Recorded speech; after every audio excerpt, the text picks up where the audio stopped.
Keevan. In the United States today, there are 334 Americans living here. The majority of these people live in urban areas. This is according to Robert Santos, who has a master's degree in statistics and a publication for the United States Census Bureau in 2023. In today's increasingly urbanized world, new and more innovative infrastructure is needed. Everyone in this room has driven a car, but not everyone knows about the many problems and flaws with car-based infrastructure. The United States Department of Transportation should phase out car-based infrastructure. First, I'll talk about some of the problems with car-based infrastructure, and then I'll talk about some solutions. To begin, I'll talk about the problems. One problem with car-based infrastructure is that it's very harmful to the environment. One reason for this is that cars release many toxic emissions. According to R.M. Uspanova, professor at Bashkir State University, in an Institute of Physics, Material Science and Engineering publication in 2021, every car that has over 10,000 miles on it has already released 530 kilograms of carbon oxides and 93 kilograms of hydrocarbons into the atmosphere. The majority of pollutants in our atmosphere come from automobiles. Another reason why cars are dangerous for the environment is that stems from the manufacturing and fuel processes. These processes use up many natural resources of oil, gas, and water, and this can have a very devastating effect on local ecosystems. Another reason why cars are a problem is that they're very dangerous.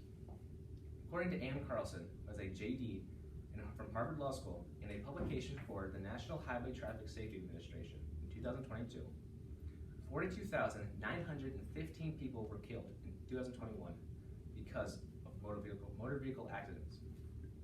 The fact that this statistic has been increasing from previous years and continues to increase today just goes to show that you put your life on the line every time you get into a vehicle.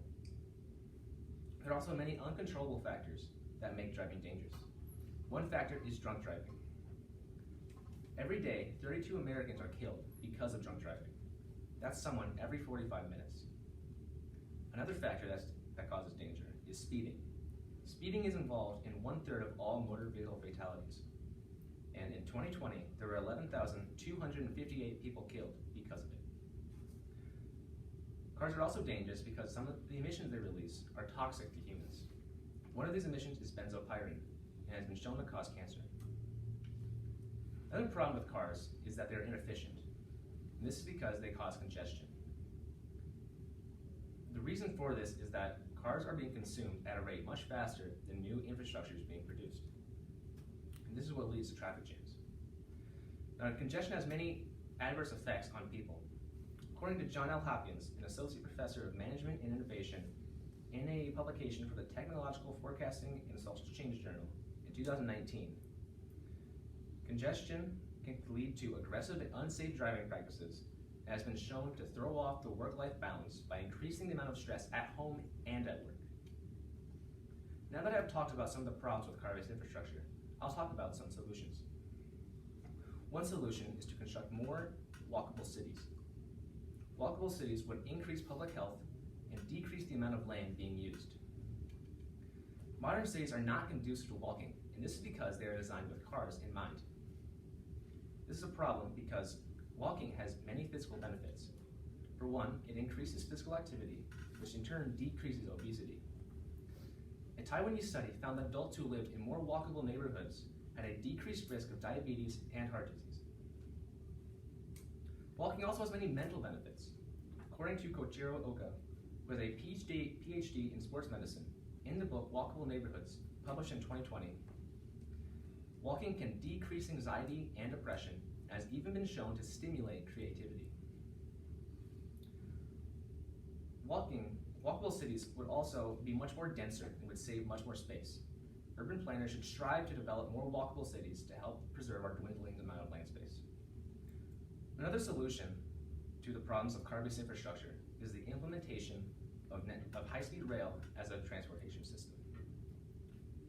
One benefit of high-speed rail is that it's much cleaner than cars. According to Sakdaret Kaiwanrun, with a PhD in civil engineering in an Institute of Physics, Material Science and Engineering publication in 2019, Globally, the use of high-speed rail has decreased the amount of CO2 being released into the atmosphere by 34%. High-speed rail is also much more efficient than car-based infrastructure. It's a high capacity and high punctuality. It also decreases traffic congestion. According to Chuan Wang Sun, professor at Xiamen University, in a journal, Energy Policy, published in 2019, the city of Tokyo has 5 times the amount of people and many more cars than the city of Beijing. However, the city of Tokyo does not suffer from traffic jams, and Beijing does. The reason for this is that the city of Tokyo, the population of the city of Tokyo, 80% of them use high-speed rail to commute, while only 20% of Beijing's population does. First, I talked about the problems with car-based infrastructure, and then I talked about some potential solutions. The United States Department of Transportation should phase out car-based infrastructure. 334 million people live in the United States, and many of them live in urban areas. Our current system of car-based infrastructure is unsustainable, dangerous, and inefficient.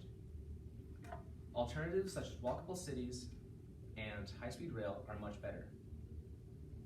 In the future of America, a system such as car-based infrastructure has no place.